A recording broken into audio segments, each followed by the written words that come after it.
Hello students, today we are going to study the next part of this linear equation in two variables.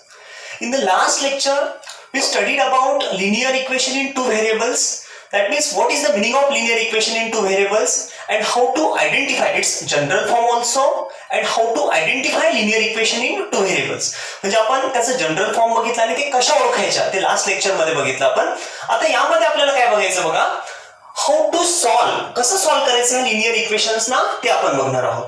आता सुरुवातीला बघा, suppose we are taking here x, suppose this is one of the equation x plus 3 is equals to 5. This equation is the linear but in one variable only because only one variable is present here. So x plus 3 is equals to 5. How to solve this? See, here x is equals to this 5 will remain as it is. This 3 take on that side, it will get subtracted like this. So we got here x is equals to 5 minus 3, that is 2. So here the value, the solution of this equation is 2. Take this value and again substitute here. Then 2 is here. 2 plus 3 that is 5 and here also 5. So LHS is equals to RHS. What this indicates? This indicates this value satisfied to this equation. या value ने या equation ला satisfy केलं म्हणजे काय, त्याची LHS आणि RHS equal आली. ज्यावेळेस ही सबस्टिट्यूट केली तर LHS RHS इक्वल येणं म्हणजेच त्याला satisfy करणं. So this value satisfied to this equation. Therefore this value is the solution of this equation.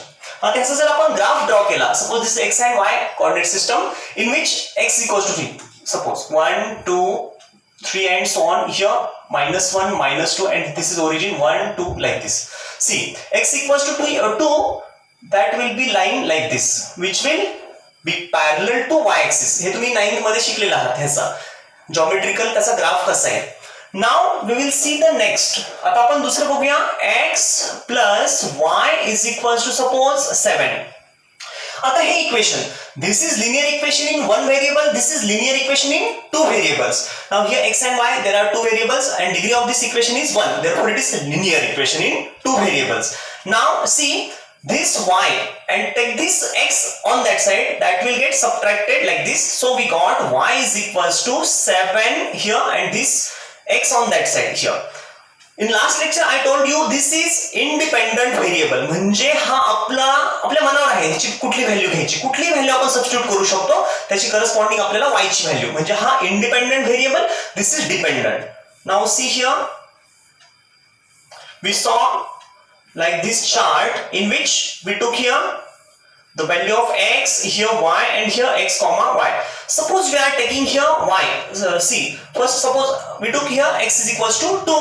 जर आपण x2 घेतला इथे तर काय येईल बघा, y is equals to 7 minus x. But minus x is what? 2. Then take here 2.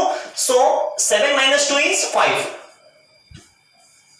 That means when we take here x is equals to 2, we get y is equals to corresponding 5. म्हणजे x जर 2 घेतला तर y आपल्याला 2 घेतला तर y आपल्याला corresponding 5 मिळतो, 2 5. This is one of the solution. या इक्वेशनचं पहिलं सोल्युशन. असे आपण जेवढे x च्या व्हॅल्यू घेणार इथे तेवढ्या y च्या व्हॅल्यू मिळतील आणि x आणि y मिळून त्यांचे तितके पॉइंट्स मिळतील. मग जर या इक्वेशनला आपण प्लॉट करायचं ठरवलं, हे सगळे पॉइंट घ्या, पहिला दुसरा तिसरा चौथा असे अनेक पॉइंट इथे आले. त्या सगळ्या पॉइंट्सना जर इथे घेतला आपण, मी फॉर एक्झाम्पल सांगतोय, सपोज पहिला पॉइंट प्लॉट केला, इथला दुसरा पॉइंट इथे प्लॉट केला, तिसरा आला तो प्लॉट केला, त्या कोऑर्डिनेट सिस्टमवर त्याला त्या पॉइंटला प्लॉट करत जा. Finally you will understand, you will get a straight line. See here, this is line, straight line. That means all this points, इथे जेवढे पॉइंट्स मिळाले ह्या इक्वेशनचे हे सर्व सोल्युशन, पहिलं दुसरं तिसरं असे इन्फायनाइट सोल्युशन जर आपण इथून उचलले, इकडे प्लॉट केले आणि त्यांना जर जोडलं तर आपल्याला ती स्ट्रेट लाईन मिळते. ही जी स्ट्रेट लाईन आहे ती या इक्वेशनचा ग्राफ.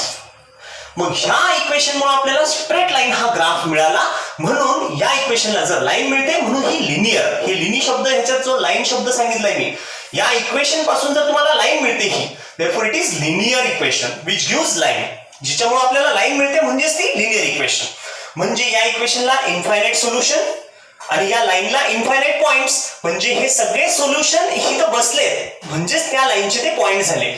इक्वेशनचे सोल्युशन म्हणजेच लाईनचे पॉइंट्स. अंडरस्टूड? मग ह्या इक्वेशनचे हे ग्राफ मिळाले. आता हे झालं एका इक्वेशनच्या बाबतीत.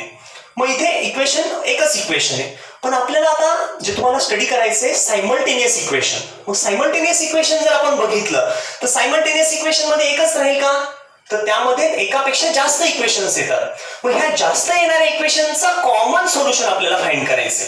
आता जर आपण विचार केला ह्याचं, आपल्याला जर कोणी विचारलं what is the solution of this line of this equation, मग ह्या इक्वेशनचं सोल्युशन काय येणार बरं.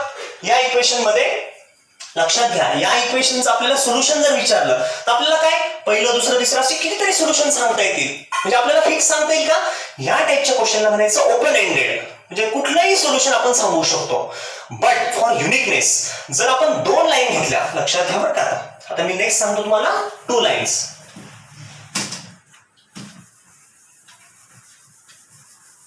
Suppose here we took 2 lines. See here, आपण जर इथे 2 लाईन घेतल्या तर पहिली लाईन कोणती आहे, इथे लक्षात घ्या, सपोज इथे x plus y is equals to 7 and here x minus y is equals to 3. Like this we took 2 lines. आता जर ह्या 2 लाईन आपण इथे घेतल्या, लक्षात घ्या बरं का, ह्या 2 लाईन. आता मग ह्या 2 लाईनला जर आपण बघितलं व्यवस्थित तर या पहिल्या लाईनला जर आपण प्लॉट करायचं ठरवलं तर suppose this is first equation, तिचं पहिलं ग्राफ पहिल्या लाईनचा, which is x plus y equals to, मी अंदाजे काढतोय तुम्हाला कळण्यासाठी, एक्झॅक्टली नाही काढत आहे. आणि x minus y equals to 3. Suppose this is like this, ही दुसरी line x minus y is equals to 3. That means first equation first line, second equation second line, and these two equations, these two lines are intersecting at a single point. इथे एकच point मध्ये काय intersect करताय. आता लक्षात घ्या, पहिले इथे बघूया आपण. या इक्वेशनला किती सोल्युशन आहे, इनफायनाइट. या इक्वेशनला इनफायनाइट, पण दोघांसाठी कॉमन कोणतं सोल्युशन आहे तर आपल्याला ते बघता येईल. जर इथे आपण समजा 5 + 2 घेतलं, इथे बघा x ची व्हॅल्यू 5 घेतली, y 2 घेतला, then 5 + 2 is equals to 7. Then here take this 5 same here, 5 and 2, 5 minus 2 3. That means this 5, 2, this is the common solution for these two equation. मग ह्या दोघींचं, या दोन इक्वेशनचं हा जो पॉइंट मिळालाय common, this point is here. म्हणजे जसा इथे आपल्याला ह्या दोघांमधून एकच पॉइंट मिळाला तसा या ठिकाणी पॉइंट ऑफ इंटरसेक्शन एकच असेल. मग आता जर समजा या इक्वेशनला विचारलं तुझं सोल्युशन काय, तिचे अनेक सोल्युशन, त्यापैकी हे एक सोल्युशन, ती म्हणणार माझं हे सोल्युशन. हिला जर विचारलं तर हिला जर विचारलं तुझं सोल्युशन काय, ही लाईन म्हणेल माझं हे सोल्युशन. आणि सोल्युशनला विचारलं तर तो म्हणाल तू कोणाचा, तर तो म्हणाल मी ह्या दोघांचाही आहे. याचा अर्थ ह्याचं हे सोल्युशन, ह्या लाईनचं हे सोल्युशन, आणि हे मात्र हे दोघांचं. That means here also see this line will say this point is myself, this line will say this is mine, हा माझा पॉइंट आहे. आणि पॉइंटला विचारलं तू कोणाचा, that will say I am, मी दोघांचा आहे. म्हणजेच या ठिकाणी काय होतंय, हा जो पॉइंट आलाय 5, 2, हा पॉइंट या दोघांचा आलाय. म्हणजेच या दोन इक्वेशन्सना जर आपण सायमल्टेनियसली सॉल्व्ह केलं तर आपल्याला एक सोल्युशन मिळतं. धिस सोल्युशन इज हिअर, त्या दोघींचं पॉइंट ऑफ इंटरसेक्शन. कळलं का. मग दोन इक्वेशनला सॉल्व्ह करणं म्हणजे नेमकं काय, म्हणजे त्यांच्या एक्सच्या आणि वायच्या व्हॅल्यू फाइंड करणं.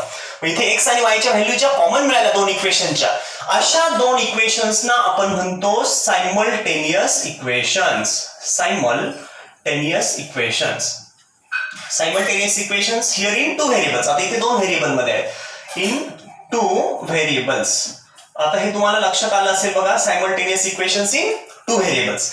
आता यानंतर बघा आपल्याला, तुम्हाला हे लक्षात आलं असेल, सायमल्टेनियस इक्वेशनला सायमल्टेनियस तर कळलं, एकापेक्षा जास्त जर इक्वेशन असतील तुमच्या अभ्यासक्रमात 2 म्हणून तुम्ही हाच विचार करा, हे 2 इक्वेशन ज्याला आपण म्हटलंय सायमल्टेनियस इक्वेशन. हे जर 2 इक्वेशन आपण एकाच वेळेस सोडवले तर आपल्याला काय मिळालं, आपल्याला मिळाले व्हेरिएबलच्या व्हॅल्यू. मग याच्या व्हेरिएबलच्या ज्या व्हॅल्यू आहेत त्यांना काय म्हणायचं, सोल्युशन. मग हे जे सोल्युशन आहे हे मिळवण्याच्या 4 पद्धती आहेत बघा. मग आता 4 पद्धतीपैकी पहिली पद्धत बघा, फर्स्ट मेथड. पहिली मेथड आहे त्यामध्ये first is for solving simultaneous equation, method of by equating coefficients. पहिले कोएफिशिएंट इक्वेट करणं पहिली method. Method of elimination by substitution second, आणि तिसरं आहे ग्राफिकल मेथड, फोर्थ आहे क्रॅमर्स रूल. अशा 4 मेथड येतील. आता त्या 4 मेथडने काय होणार आहे बघा, हा जो पॉइंट मिळालाय बघा, ह्या मेथड नेमकं काय, तर ह्या इक्वेशनला जर सॉल्व्ह करायचं ठरलं तर ते 4ही मेथडने हेच उत्तर मिळणार. म्हणजे फक्त काय बघा, ही पहिली मेथडनं जर आपण आलो तर आपल्याला हे मिळेल, दुसऱ्या मेथडनं आलो तोच पॉइंट मिळेल, तिसऱ्याने जरी सोडवलं तिसऱ्यानं तेच आणि चौथ्याने सोडवलं तरी तेच. म्हणजे चारही मेथडने आपण जर सॉल्व्ह करत गेलो तर आपल्याला सेम सोल्युशन मिळणार आहे. फक्त वे चार आहे, चार मार्गांनी आपण एकाच ठिकाणी पोहोचणार आहोत. This is the solution of simultaneous equation. Okay, now we will study the next equation. आता आपण ते कसं सोडवायचं बघूया. First method of elimination by equating coefficients. आपल्याला इक्वेट करायचे coefficients. See here first equation 5x plus 2y is equals to 12. Suppose and second one is suppose here 4x plus 3y is equals to 11. This is first equation, this is second equation. आता पहिल्या equation मध्ये आपण सरळ मनाने सांगितलं 5 2 आणि ते लगेच आपल्याला पॉइंट मिळून गेले. पण आता अशा केस मध्ये आपल्याला डायरेक्टली सहज सांगता येणार नाही ह्याचं सोल्युशन. मग आता बघा इथे पहिलं काय आपल्याला इक्वेट करायचे कोएफिशियंट. आता कोएफिशियंट इक्वेट कसे करणार बघा. आता इथे 2y इथे 3y. आता सोपं कोणतं वाटतंय बघा. 4 आणि 5 आणि 4 हे मोठे नंबर त्या तुलनेत हे छोटे आहेत, ह्यांना इक्वेट करणं सोपं. मग आपण काय करूया इथे या पहिल्या इक्वेशनला 3 ने मल्टिप्लाय करू. बघा ह्या 3 ना आपल्याला पहिला फिक्स करा कोणाला इक्वेट करायचं, इक्वल कोणाला करायचे कोएफिशियंट. हे कोएफिशियंट आहेत बघा, x चा कोएफिशियंट y चा कोएफिशियंट. मग पहिले कोएफिशियंट इक्वेट करायचे आपल्याला. मग y चा जर कोएफिशियंट इक्वेट तर ह्याच्या y ने त्याला आणि त्याच्या y ने ह्याला मल्टिप्लाय करायचं. म्हणजेच काय दिस 3 will multiply to first equation. हा 3 इथून उचला आणि ह्याला मल्टिप्लाय करा म्हणजे हा, आणि नंतर इथला 2 उचला हा आणि या 2 ने या इक्वेशनला मल्टिप्लाय करा. म्हणजे बघा 3 2 जा इथे 6 आणि इथे 2 3 जा 6 म्हणजे दोन्ही 6 6y इक्वेट होतील. मग therefore इथे आपण सांगूया मल्टिप्लाय इक्वेशन 1/3. बघा पहिलीला 3 ने अँड इक्वेशन 2/2. पहिल्या इक्वेशनला 3 ने मल्टिप्लाय केलं, दुसरीला 2 ने मल्टिप्लाय केलं. Now see will get new equations. मग बघा कसं 3 5 जा 15x 3 2 जा 6y is equals to 12 3 जा 36. This is third equation. पहिलं दुसरं आणि तिसरं equation. Now here 2 into this 2 4 जा 8x 2 3 plus sign here 2 3 जा 6y and is equals to 11 2 जा 22. This is fourth equation. Now observe these two equations. आता ह्या दोन्ही इक्वेशन्स ना तुम्ही काय करा ऑब्झर्व करून बघा काय दिसतं बरं ह्यांच्यामध्ये. ऑब्झर्व जर केलं तर आपल्याला काय दिसलं. Here we got see 6y and 6y. That means we equated. आपण इथे इक्वेट केले. कुणाला इक्वेट केलं y च्या कोएफिशियंटला. इथे 6y इथे पण 6y. म्हणजे आपल्याला सबट्रॅक्ट करणं किती सोपं जाईल बघा. आता पहिली स्टेप काय तुम्ही हे लक्षात घ्या. पहिल्या ह्याच्यामध्ये आपल्याला त्याला इक्वेट करायचं इक्वल करायचं जे आपण केलंय इक्वल. दुसऱ्या स्टेप मध्ये एवढं लक्षात ठेवायचं जर त्यांचे साइन सेम असतील सेम तर अशा वेळेस त्याला सबट्रॅक्ट म्हणायचं. सबट्रॅक्ट केलं म्हणजे त्यांचे साइन बदलतात. जसं की इथे बघा 3x आणि इथे सपोज 3x असं दिलंय. साइन जर सेम आहे आणि आपण म्हटलं ऍड तर 3 + 3 6x होतील. पण जर आपल्याला तो एलिमिनेट करायचा घालवायचा आहे तो रिमूव्ह करायचा त्या इक्वेशन मधून मग इथे आपण काय म्हणावं लागेल सबट्रॅक्ट. मग जर सबट्रॅक्ट केलं तर ह्याचं साइन चेंज होईल म्हणजे 3x - 3x will get cancel. In the same manner in the same way see here इथे प्लस मग ह्याचं तर साइन चेंज झालं पाहिजे. मग साइन चेंज करायचं म्हणजे इथे म्हणायचं सबट्रॅक्ट. मग सबट्रॅक्ट जर केलं तर ह्याचं काय होईल साइन चेंज होतील. पण कुणाला सबट्रॅक्ट करायचंय subtract equation 4 from 3. Subtract equation 4 from equation 3. या 4 ला या 3 मधनं एक सबट्रॅक्ट करायचं. मग ज्याला आपण सबट्रॅक्ट करतो त्याचे साइन चेंज करा. Minus this will minus and this minus. Then see here 15 minus first see here plus 6y minus 6y. आता हे डिफरंट झाले प्लस मायनस कॅन्सल म्हणजे इथे 0. आता 15x मायनस इथे समजा मायनस राहील. 15x मधनं 8 गेले किती राहतील 7x is equals to here 36 minus 22. Then here will remain 14. Then 7x is equals to 14. This is multiplying. Take on that side, it will divide. Therefore 14. This 7 will divide here. Then 7 ones are 7 twos are. So we got 2. So here x is equals to 2. म्हणजे आपण काय केलं बघा ह्या दोन equations ना घेतलं त्यांचे कोएफिशियंट या स्टेप मध्ये इक्वल केले इक्वेट केले म्हणून तर ह्या मेथडला म्हणतात बाय इक्वेटिंग कोएफिशियंट. त्यांचे कोएफिशियंटला इक्वेट करणं केले. आता साइन बघितले सेम होते म्हणून सबट्रॅक्ट केलं. जर डिफरंट असते प्लस मायनस असतं फक्त ऍड म्हटलं असतं लगेच कॅन्सल केले असते असं. आता बघा इथे आपल्याला x मिळाला, take this value, put x is equals to 2 in equation. आता हे x इक्वल्स टू 2 कोणत्या इक्वेशन मध्ये टाकायचं? In equation any one of the equation. पहिल्यात टाका, दुसऱ्यात टाका, तिसऱ्यात, चौथ्यात. तुम्ही मात्र घरी सगळ्या इक्वेशन मध्ये टाकून बघा, म्हणजे तुम्हाला कळेल की प्रत्येक इक्वेशन मध्ये ही 2 ची व्हॅल्यू इथे टाकली, x ची व्हॅल्यू, तुम्हाला y ची सेम व्हॅल्यू प्रत्येक इक्वेशन मध्ये मिळते, म्हणजे तुम्हाला कळून जाईल. मग आता बघा बरं का, x equals to in equation, suppose I will put here in 2 in equation 2. जर आता 2 मध्ये आपण सबस्टिट्यूट केलं तर काय येईल बघा आता इथे, x equals to 2. then take this second value 4x plus 3y is equals to 11. then here x is equals to what? 2. then here 4 into. आता ह्या x ला इथून काढून घ्या आणि त्याच्या जागेवर 2 ला सबस्टिट्यूट करा. 2 plus 3y is equals to 11. म्हणजे इथे 4 2 जा 8. therefore plus 3y is equals to 11. Take this 8 on that side. Therefore here 3y is equals to this 11. Take this on that side. It will subtract it. Therefore 3y is equals to 11 minus 8 3. So y is equals to 3 multiply. Here it will divide. म्हणजे 3 इथे divide झाला, 3 1 3 म्हणजे 1. So we got solution set. आपल्याला solution set काय मिळतोय बघा, x, y. काय मिळाला x? x is 2, that is 2 here, and y is 1, that is here. म्हणजे या दोन इक्वेशनला आपण सॉल्व करत गेलो. पहिला आपल्याला x मिळाला, त्याला ह्याच्यात टाकलं, आपल्याला y मिळाला. So we got x and y. आपल्याला x y च्या टर्म मध्ये एक पॉइंट मिळाला. आता हा जो पॉइंट आहे बघा, हा आहे या दोघांना कॉमन. आता हे x आणि y च्या व्हॅल्यू इथून उचला, इथे टाकून बघा, ते दोन्हींना सॅटिस्फाय करेल. ह्याच्यात टाकून बघा, ह्या दोघांना सॅटिस्फाय करेल. मग जर पहिल्याला पण आणि दुसऱ्याला जर सॅटिस्फाय करतं, म्हणजेच काय, this is the solution of this 2 equations. ह्या दोघांचं ह्या दोन सायमल्टेनियस इक्वेशनचं हे सोल्युशन झालं. आता बघा, पहिल्या इक्वेशनला सपोज XY कोऑर्डिनेट, पहिल्या इक्वेशनला प्लॉट केलं, पहिली लाईन मिळेल. दुसऱ्या इक्वेशनला प्लॉट केलं, दुसरी लाईन मिळेल. आणि त्या दोघींचा हा पॉइंट ऑफ इंटरसेक्शन मिळाला. This is point of intersection of those 2 lines. हा जो आहे बघा, हा पॉइंट, त्याला म्हणायचं हाच तो ह्या दोन इक्वेशनचा जो कॉमन पॉइंट इथे जे सोल्युशन आलं, दॅट इज दिस. हा त्याचा पॉइंट ऑफ इंटरसेक्शन. आता हे तुम्ही व्यवस्थित समजून घ्या. मला ह्याच्यात आणखी तुम्हाला काही टर्म्स सांगायचे आहेत, त्या बघा. काय जर आता 2 इक्वेशन घेतल्या, त्याच्यात 3 पॉसिबिलिटीज आहेत. There are 3 possibilities in 2 equations. कशा? जर 2 इक्वेशनला प्लॉट केलं, पहिली पॉसिबिलिटी बघा, जर 2 इक्वेशनला प्लॉट केलं तर पहिले इक्वेशन, त्या 2 इक्वेशन इंटरसेक्टिंग असू शकतील. पहिली शक्यता, ते एकमेकींना इंटरसेक्ट करत असतील. दुसरी शक्यता, they will be parallel to each other, ते एकमेकींना काय असतील, पॅरलल असतील. आणि तिसरी शक्यता, दे विल कोइन्साइड, म्हणजे ही पहिली लाईन आणि दुसरी काढली तिच्यावरच येईल, अशी तिच्यावरच ओव्हरलॅप होईल. They are called overlapping lines. येते का लक्षात? 2 लाईन ज्यावेळेस आपण ड्रॉ करणार आहोत, तर 2 लाईन ड्रॉ करताना तिथे 3 शक्यता आहेत.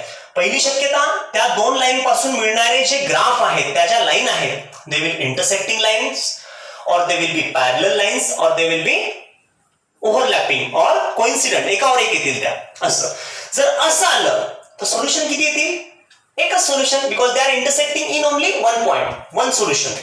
In this case they are not intersecting. When they will intersect, then will be solution, but they are not intersecting. जर ते इंटरसेक्टच करत नाहीये, त्याचा अर्थ त्याचा पॉइंट ऑफ इंटरसेक्शन नसेल. पॉइंट ऑफ इंटरसेक्शन नाही म्हणजे ह्या 2 लाईनला सोल्युशन कॉमन नसेल, कॉमन नो कॉमन सोल्युशन. आणि तिसरं बघा, आता इथे या ठिकाणी पहिलीचे जेवढे पॉइंट्स, त्याच्यावरच दुसरीचे तेवढेच पॉइंट्स, म्हणजे जेवढे पहिलीचे सोल्युशन तेवढेच दुसरीचे सोल्युशन. पण लाईनवर सोल्युशन किती, पॉइंट्स किती, इनफायनाइट पॉइंट. म्हणजे ज्या ओव्हरलॅपिंग लाईन्स आहेत त्यांचे सोल्युशन किती राहतील, इनफायनाइट सोल्युशन. अंडरस्टूड?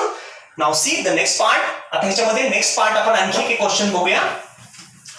इथे बघा आता बाळांनो, तुम्हाला हे पटपट कळेल. आता जर तुम्हाला हे लक्षात आलं असेल तर नेक्स्ट टाइप मध्ये तुम्ही पटपट सांगू शकता, समजू शकता. बघा, पहिलं काय, आता सपोज एक इक्वेशन घेऊया आपण, x plus y is equals to 7. दुसरं इक्वेशन बघा, आता suppose 3x minus 2y is equals to 11. This is first equation, this is second equation. आता हे कसं सोडवायचं तुम्ही आता पटपट समजून घ्यायचं. x आणि 3x ह्याच्यामध्ये पहिलं बघा, इथे प्लस आणि हे मायनस, इथे फक्त ऍड केलं तर प्लस मायनस वाले कॅन्सल होतील, कारण प्लस मायनस असल्यावर साइन चेंज करण्याची गरज नाही. फक्त ऍड म्हटलं की हे प्लस मायनस कॅन्सल. पण इथे आपल्याला सगळ्यात पहिली स्टेप आपली काय सांगते, इक्वेट देअर कोइफिशियंटला इक्वेट करायचं. मग इथे आता इथे वायचा जर विचार केला तर इथे बघा ह्याला जर 2 ने मल्टिप्लाय केलं, 2 ने ह्या इक्वेशनला 2 ने, तर 2 into y 2y 2x 2y हे -2y. ह्याला मल्टिप्लाय करण्याची गरज आहे का? It is already -2y. No need of multiplication. So take this 2 here we will multiply. ह्याला हा 2 ला इथला आणि ह्याला मल्टिप्लाय करा म्हणजे 2 into y. म्हणजे इथं काय सांगणार आपण, multiply equation 1 by 2. Then see here 2 into x 2x plus 2 into y 2y is equals to, see here 2x 2y and 2 sevens are 14. This is third equation. And take this second equation as it is, 3x this minus ह्या पहिल्यापासून हे तिसरं बनलंय बघा, पहिल्याचं तिसरं बनलंय, दुसरं तर as it is त्याला as it is खाली घ्या. 3x minus 2y is equals to 11. This is second equation. आता बघा बरं, इक्वेट करायचं ठरलंय आपलं, आपण इक्वेट केलंय 2y सेम आले. म्हणजे हीच मेथड सांगते बाय इक्वेटिंग कोइफिशियंट, ह्यांचा कोइफिशियंट इक्वेट केलाय. आता बघा बरं का, आपण ह्याला इक्वेट केलं. आता इथे साइन जे आहे, साइनचा आता तुम्हाला सांगितलं मी सेकंड स्टेप काय, त्यांचे साइन बघायचे. इथं प्लस इथं मायनस, साइन डिफरंट, म्हणजे सरळ ह्याला म्हणायचं ऍड केलं म्हणजे साइन चेंज करण्याची गरज नाही. मग add equation 3 and 2, add equations 3 and 2, 3 आणि 2 ला ऍड करा. मग काय येईल बघा, ऍड करताना इथे कुणाचीही साइन बदलत नाही. सबट्रॅक्ट म्हटलं तरच साइन बदलतात, ज्याला सबट्रॅक्ट करतो त्याचे साइन बदलतात. इथे ऍड म्हटलं म्हणजे plus 2y minus 2y will get cancel. 3 plus 2 5x is equals to 14 plus 11 we will get here 15, sorry 25. Then here this 5 into 5x is equals to 25, therefore x is equals to 5 will divide here, therefore 25. Take here 5 ones are 5, 5 5s are, so we got here 5. So x is equals to, value is 5, x is equals to 5. Put this value x is equals to 5 in equation, any one of the equation, first second. First is simple one, जरा simple वाटते. मग घ्या equation 1, काय ते x plus y is equals to what, 7. कळतंय का सर्वांना? आता हा x काय 5, take here 5 plus y is equals to 7. This y is equals to 5, on that side it will be minus 7 minus 5, so we got here y is equals to 2. Therefore the solution of these two equations, या दोन इक्वेशनचं solution काय आलंय बघा, या दोन इक्वेशनचं solution आलंय x is equals to c, x, y. तो x किती मिळालाय, पहिला आपल्याला 5 मिळालाय. x is equals to 5 and y is equals to 2. Therefore this is the solution of these two equation. या दोन इक्वेशनला हे कॉमन सोल्युशन मिळालंय. म्हणजे जर ही व्हॅल्यू घेतली आणि जी ह्याच्यात टाकली तर ह्याला सॅटिस्फाय करते बघा. 5 हियर 2 हियर, 5 plus 2 7 आली, सॅटिस्फाय केला. तिथे बघा 5 here, 5 3 is 15 minus 2 2 is 4, 15 minus 4 11, that is equals to 11.